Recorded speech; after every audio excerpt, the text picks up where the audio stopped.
नमस्कार, स्वागत आहे तुमचे आमच्या चॅनलमध्ये। आवाज महामुंबईचा, शोध बातमीचा, कौल मनाचा। चला तर मग आमचे चॅनल शेअर करा, लाईक करा आणि सबस्क्राइब करा।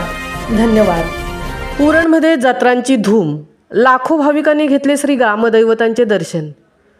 उरण तालुक्यात ग्रामदैवतांच्या जत्रा उत्सवाला मोठ्या उत्साहात सुरुवात झाली आहे। आपल्या कुटुंबाला सुख शांती समाधान लाभो या इच्छेने गावगावचे रहिवासी आपापल्या ग्रामदैवतांचे दर्शन घेऊन खणानारळाने ओटी भरून कोंबडी बकऱ्याचा मान देण्यासाठी मंदिर परिसरात गर्दी करत आहेत। त्या देशविदेशात प्रसिद्धीस पावलेली आणि लाखो भक्तांचे श्रद्धास्थान असलेल्या जास्कार गावच्या श्री रत्नेश्वरी देवीच्या जत्रेला मोठ्या उत्साहात आणि भक्तिमय वातावरणात सुरुवात झाली आहे। सलग 3 दिवस चालणाऱ्या जत्रा उत्सवानिमित्ताने सकाळपासूनच भाविकांची पावले श्री रत्नेश्वरी देवीच्या दर्शनासाठी जास्कार गावच्या दिशेने वळू लागली आहेत।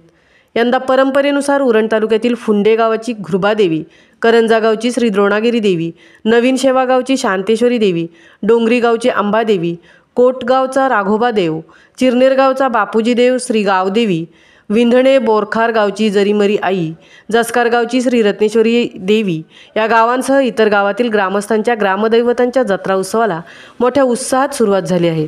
या जत्रा उत्सवांची सांगता ही कोपरोली गावातील श्री जोगेश्वरी तसेच साई गावातील जागृत अशा श्री भवानी मातेच्या जत्रा उत्सवाने होत असल्याने सध्या गावागावात तसेच भक्तगणांमध्ये उत्साहाचे वातावरण निर्माण झाले आहे।